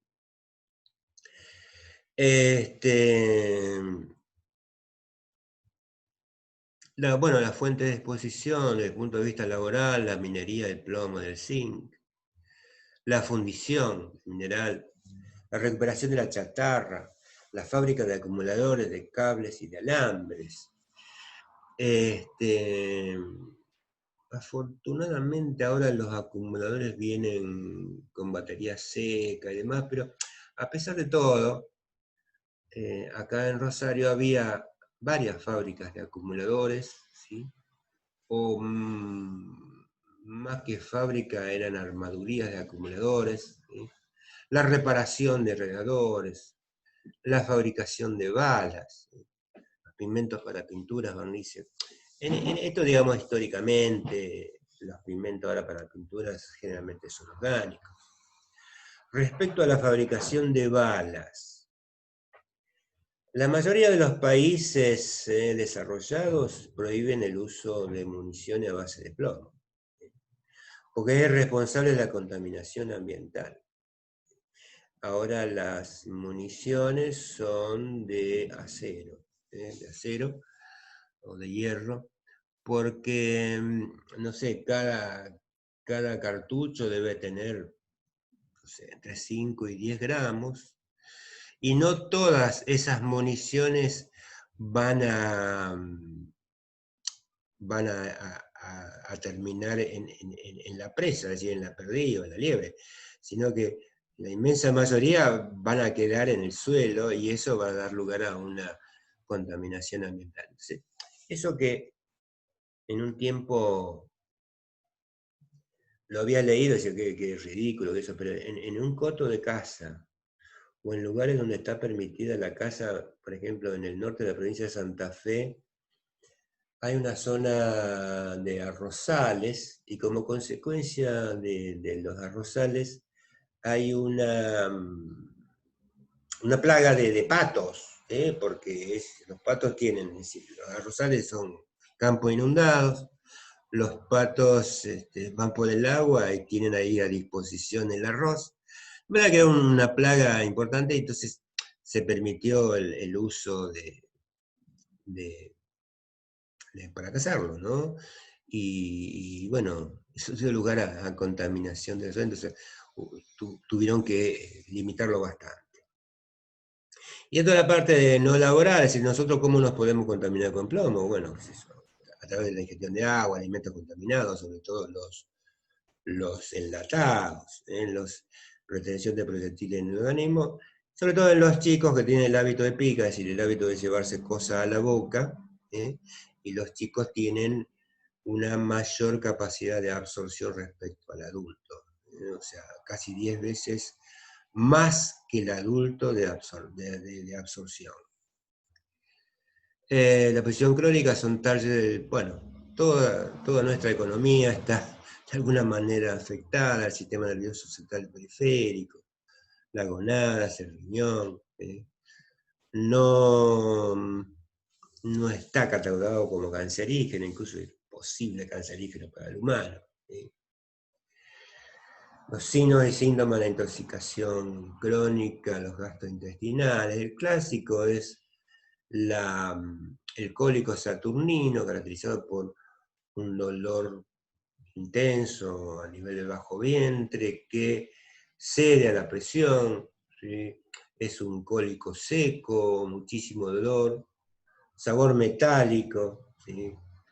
El hemograma, por ejemplo, va a ser normal, no va a tener, no es un abdomen agudo. Vamos a encontrarnos con anemia, con un punteado basófilo, ¿sí?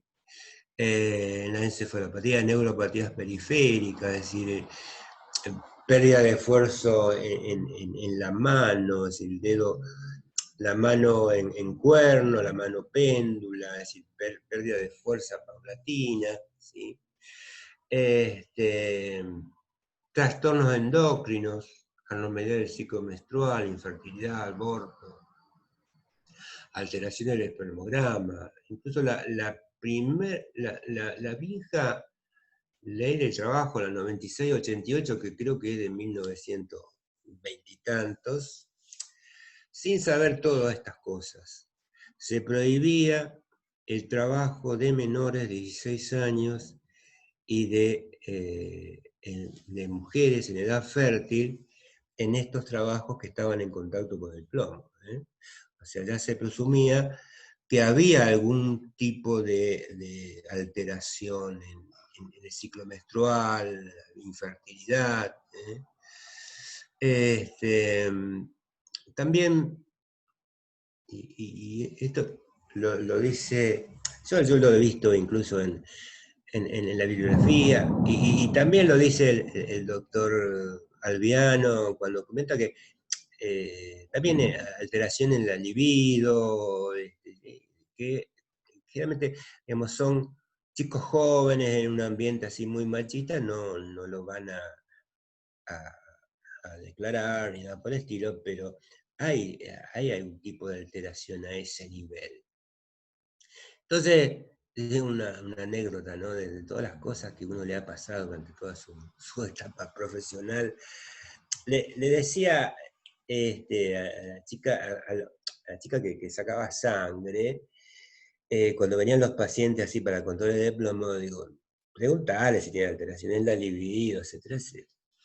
Entonces, una vez, dos veces, dice, no, doctor, no me animo, qué sé yo. No. Bueno, así pasó el tiempo, yo siempre le decía, ¿qué pasa? Le preguntaste, no, doctor, no me animo. Hasta que llegó un momento, un chico joven, que entró en confianza y le preguntó, dice, ¿y vos tenés alteración en la libido? Y le dice, ¿y qué es la libido? Y ahí la mató, ¿no? Entonces, dice, bueno, no sé, dice, alteración en la parte sexual. No, dice, al contrario, por demás. Así que dio por tierra con lo que dice la bibliografía este chico. Después la parte fetal, bueno, tiene la capacidad de atravesar placenta, alteraciones del sistema nervioso.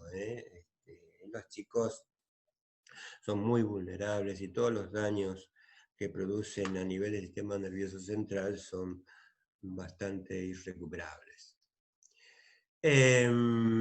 Examen periódico, bueno, detección de efectos tóxicos, examen clínico general con orientación neurológica, con orientación cardiovascular, ¿sí? Hemograma, la orina con beta 2 micro, uremia para un marcador de daño renal, uremia, calcinemia, uricemia, porque, digamos, de alguna manera el plomo también interfiere en la secreción del ácido úrico y por lo tanto puede haber un aumento, digamos, secundario del ácido úrico en sangre.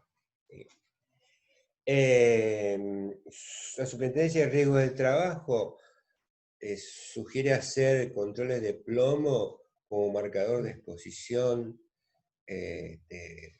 una vez cada 6 meses, y la simprotoporfirina eritrocitaria o el ácido delta-aminogliburínico en orina o el ácido como marcador de efecto, por el efecto que produce el plomo en la biosíntesis del hemo. ¿Sí?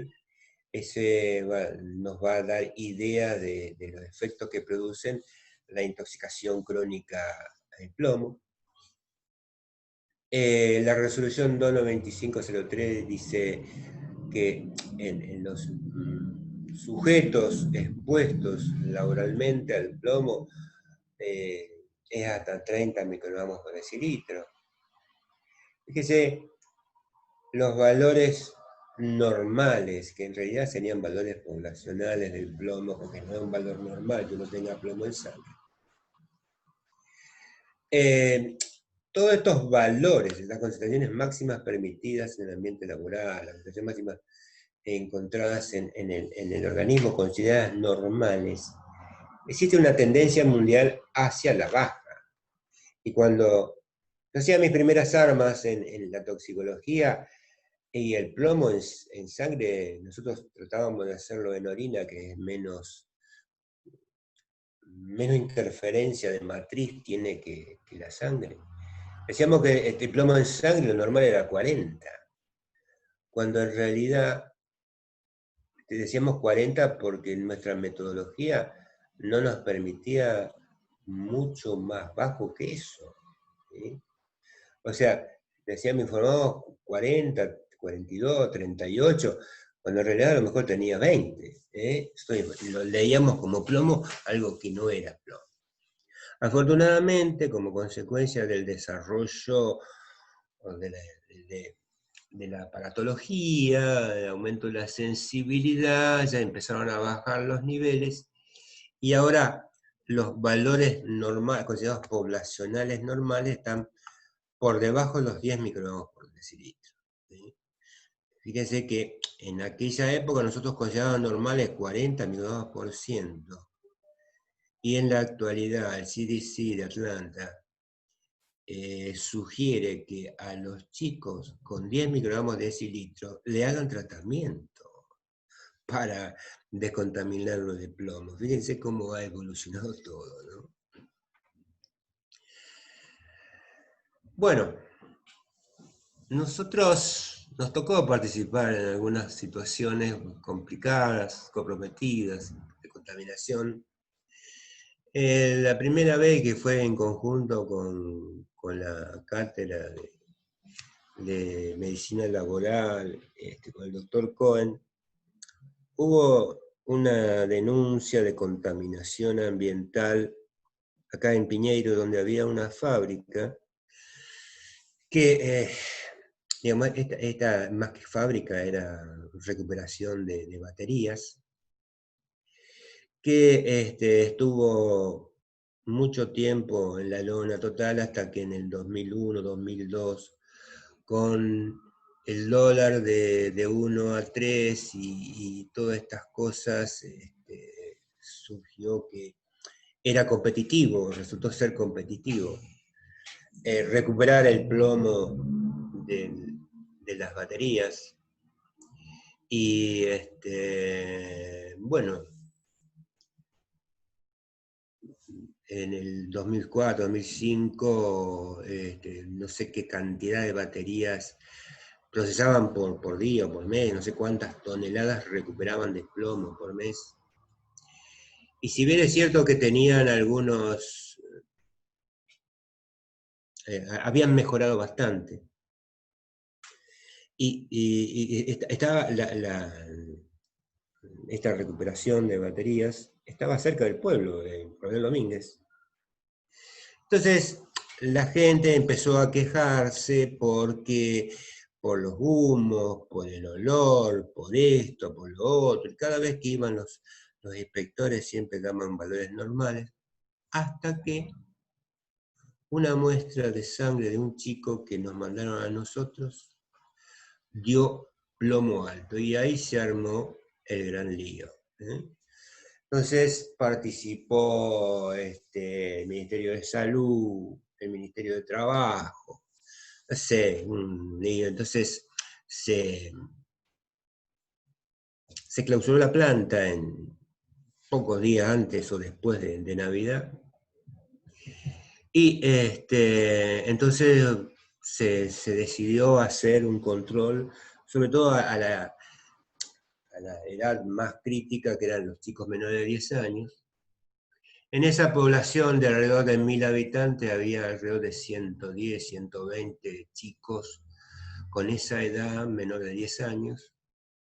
Se los citó un día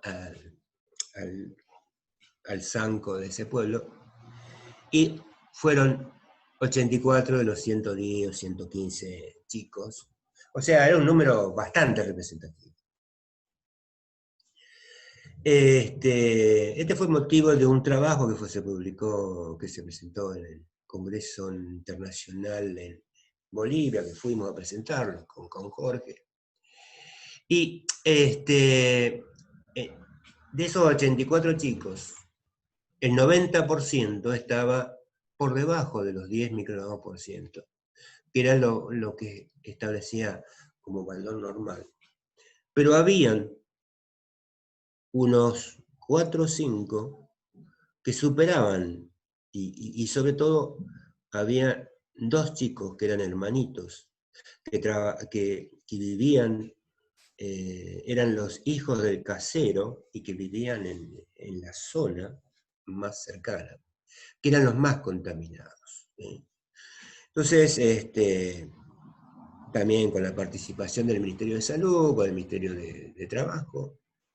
Posteriormente, eso más o menos para abril, mayo, se citó a los operarios, porque en esa época había todo un drama, porque el pueblo no quería que se abriera la fábrica, los empleados sí, entonces cortaban y, bueno, era un drama tremendo. De los 50 operarios que trabajaban, nosotros le hicimos el control así de plomo, de tala y proto.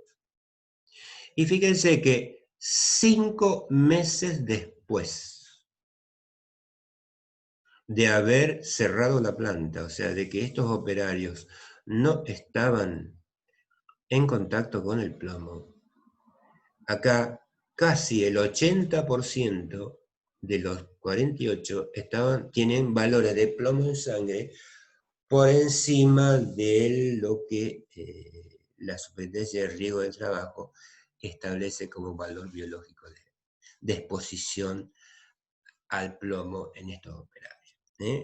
Cual te da una pauta que aquí la vida media es muy larga, y a pesar de que tuvieron 5 meses en contacto, si vos no le haces un tratamiento para acelerar esa excreción, van a necesitar como 20 años para que le caiga a la mitad la concentración.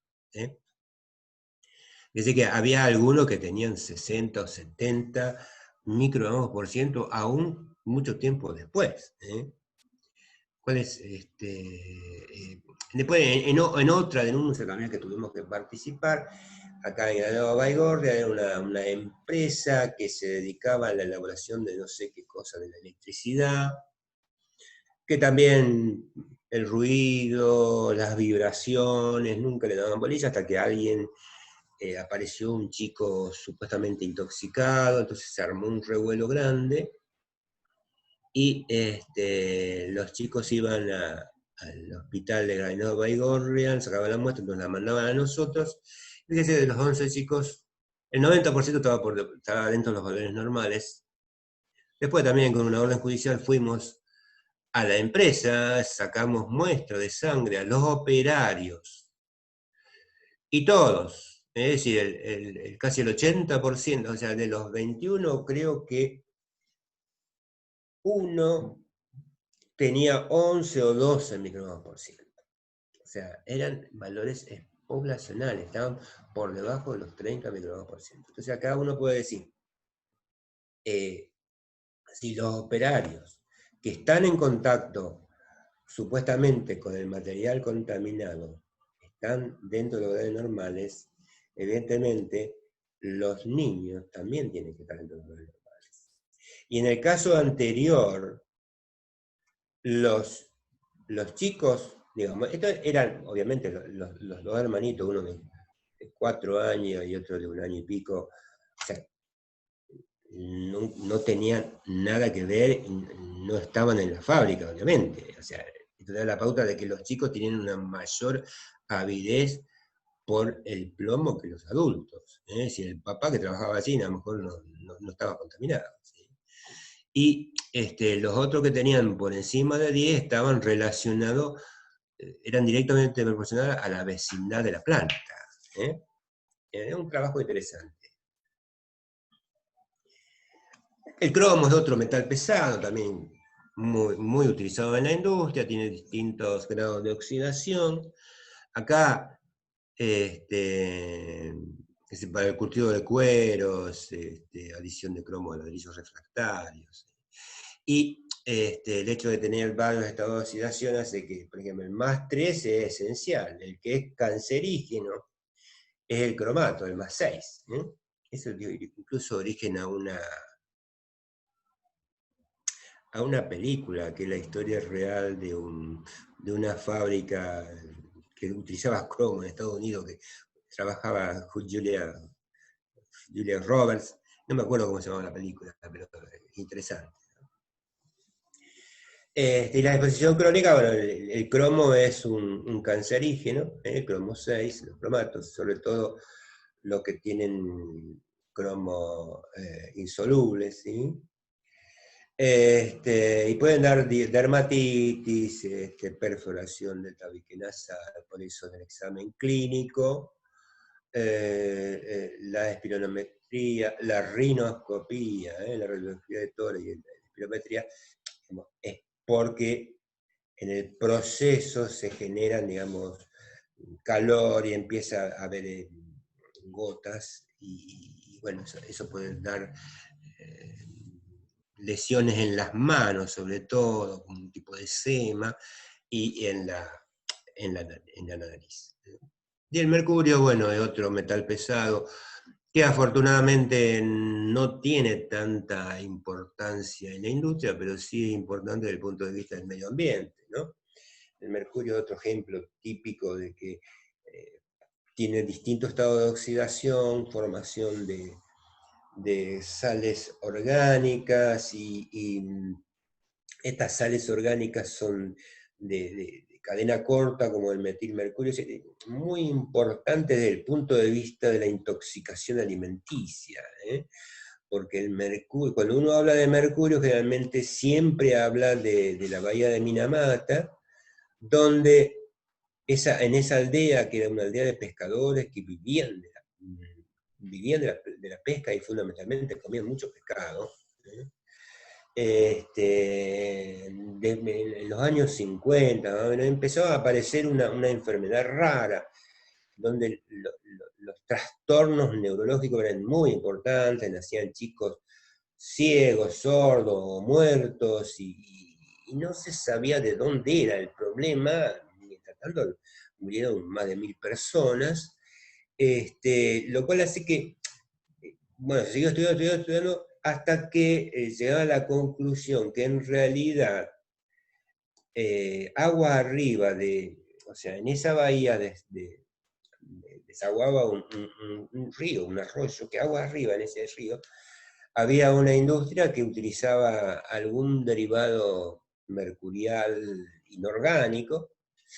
Entonces, el plancton, es decir, los microorganismos que se encuentran en el agua, eran capaces de transformarlo en un compuesto mercurial orgánico, y así es, los pescados pequeños, que eran los herbívoros que se alimentaban del plancton, eran, digamos, el alimento de los predadores, y así los pescados más grandes y más carnívoros eran los que más contaminados estaban, ¿sí? Entonces eso dio lugar a una intoxicación por derivados mercuriales. Y fíjese, derivados orgánicos con más de 2 átomos de carbono que tienen propiedades desinfectantes.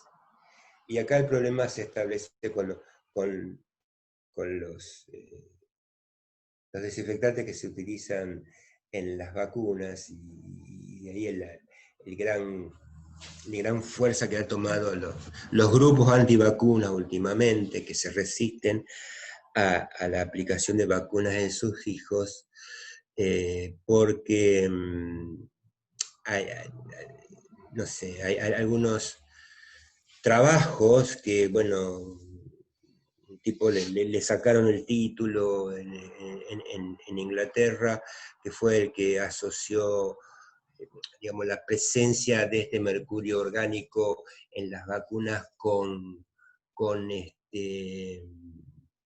el autismo, y entonces eso trajo como consecuencia que el movimiento cada vez es más grande, y como consecuencia de eso un aumento de las enfermedades que teóricamente tendrían que haber desaparecido, el aumento del sarampión y de un montón de estas enfermedades eruptivas que se evitan, digamos, con una vacunación adecuada, ¿sí?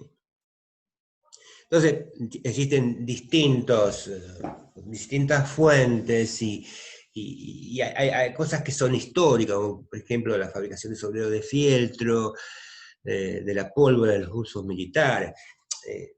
No sé, Alicia en el País de la Maravilla, el sombrerero loco es un caso típico de intoxicación con mercurio. La intoxicación aguda, digamos, para ser un poco más breve, fíjese que la vigilancia médica, en el examen clínico, neurológica, psiquiátrica, dermatológica, gastroenterológica y nefrológica, y semestralmente habrá que hacer el mercurio en orina como marcador de exposición al mercurio, y la proteinuria como marcador de efecto, y una orina, y eventualmente un perfil renal con creatinina, uremia, para hacer. La clínica de la intoxicación con los mercurios inorgánicos y orgánicos son diferentes, porque el mercurio orgánico, el tipo mercurio, al no tener carga, es capaz de atravesar la barrera hematoencefálica y da problemas de tipo nervioso, el sistema nervioso central, y también es capaz de atravesar la placenta, de ahí que los chicos nacían con esos trastornos severos o incluso muertos. Bueno, acá están las Desde el punto de vista laboral, digamos, hay toda una tendencia y quizás la doctora que es odontóloga debe tener mucho más información acerca de los efectos que produce el mercurio en el organismo. Hay toda una tendencia, al igual que con el plomo, hay toda una tendencia mundial acerca de sustituir el uso del mercurio en los instrumentos de precisión. Existen cada vez más hospitales o sanatorios sin mercurio, porque, según dicen, los del arte de curar somos los que más contaminamos el ambiente, porque si ustedes se imaginan que el mercurio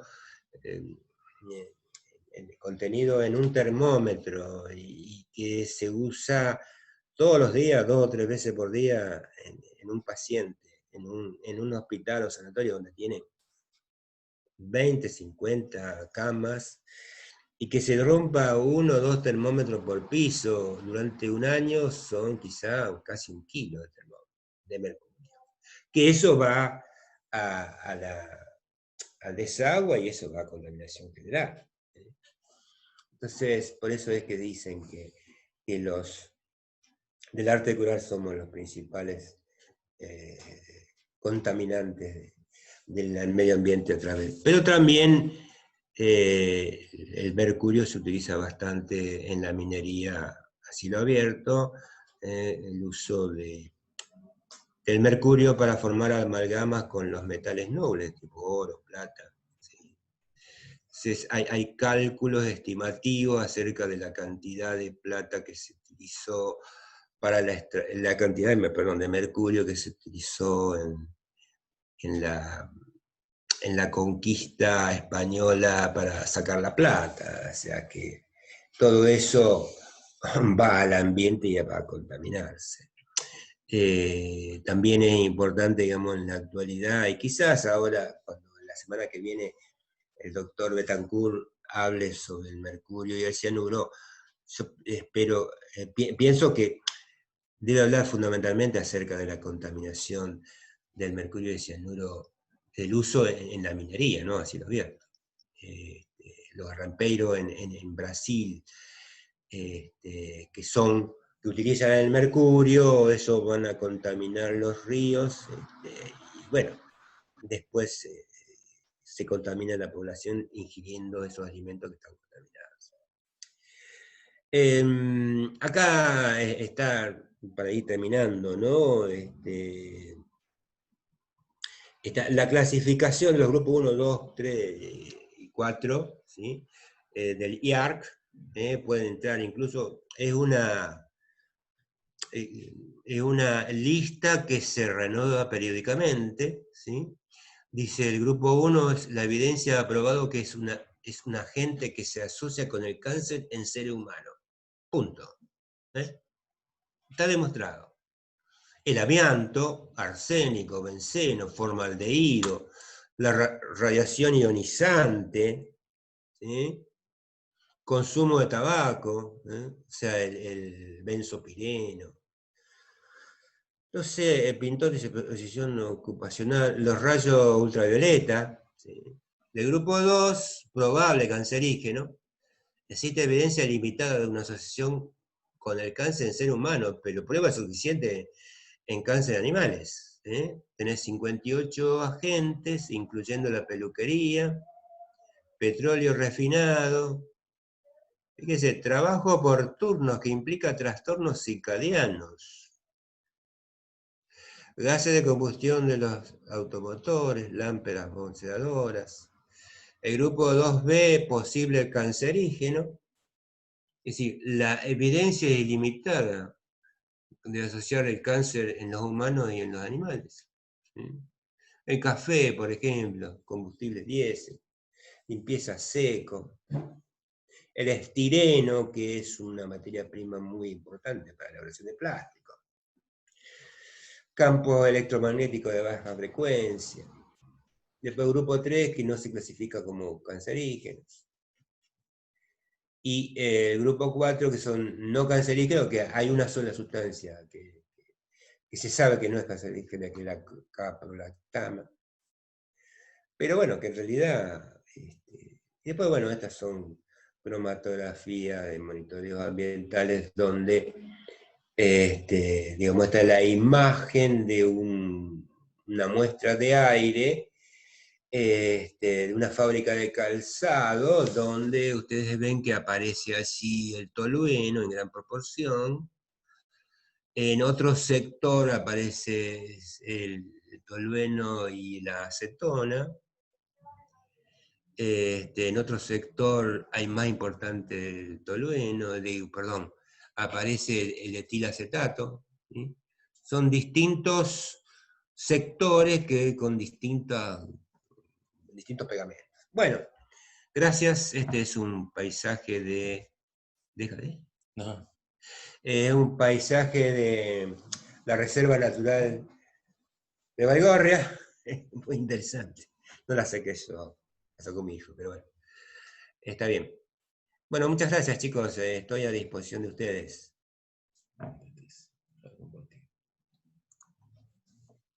Creo que hay una pregunta, Bueno. Héctor. Dale. Me parece Mara. Si te podés sacar el micrófono, ¿está Mara todavía? Sí, ¿O se nos fue? estoy acá. Hola, Mara. Sí. ¿Qué tal? Doctor, yo le había hecho una pregunta porque estoy, la verdad, intentando saber de qué se No sé dónde trata. estás. No sé si me ven. A ver. Ahí está. Claro, no ¿me importa. ven? Sí, ¿qué tal? Estoy con una cara bárbara porque volví a la guardia y me enganché. Así que... Está bien, no hay problema. Bueno, en realidad quería saber si usted tiene idea de qué compuestos son los que se utilizan en los frigoríficos para limpieza. Es un desengrasante que le llaman Pastec, que es en pasta, Pastec con X, y es espumógeno, como que genera una espuma. Bueno, se utiliza, el SENASA lo tiene aprobado, pero no puedo dilucidar de qué compuesto se trata, como para saber si puedo sospechar, no sé, una intoxicación o algún tipo de enfermedad. Me quedó ahí. Teóricamente el proveedor te tiene que dar la hoja de seguridad. Ajá. No te la dio. No. Lo más probable es que sea un derivado... En realidad yo no concurrí a la fábrica, así que fue como información que voy obteniendo por charlar con los de higiene y seguridad.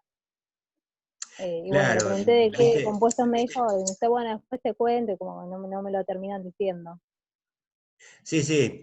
Lo más probable es que sea algún derivado del cloro, cloramina o alguno de estos compuestos símil cloro que tienen un gran poder desinfectante, que son relativamente poco tóxicos, ¿no? Pero fundamentalmente tenés que pedir la hoja de seguridad, ¿viste? Que ahí en la hoja de seguridad te da la composición, te da todo, ¿no? Es la obligación que tienen los proveedores, ¿no? Sí. Porque Igual a vos te dicen encontré todo. el nombre de fantasía, la marca, y qué sé yo qué puede ser. ¿Me entendés? No es que en la marca está simbolizada el producto comercial. Es lo mismo que un medicamento, ¿viste? Ustedes muchas veces Sí, es como lo mismo. tienen que recurrir al vademecum porque cada laboratorio tiene un nombre de fantasía específico. Exacto. ¿Sí? Es así. Bueno, no te hagas problema, vamos a ver si lo puedo seguir encontrando. Dale, sí, pedile la hoja de seguridad del producto. Eso te allana mucho el camino. Porque si no, el otro es, qué sé yo qué puede ser. Hay tantas cosas. Uh-huh.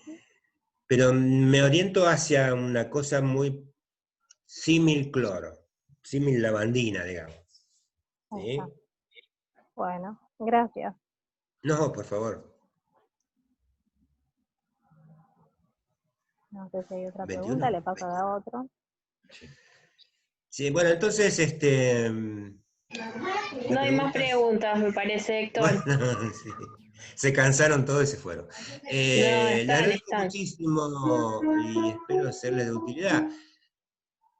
Vos, Silvia, si surge alguna duda, pasarle mail Estamos en contacto mi permanente. celular, o sea que no hay problema, estoy a vuestra disposición y me quedó pendiente lo de ayer, la consulta de ayer que me dejó mal, acerca de esos talleres de sellos,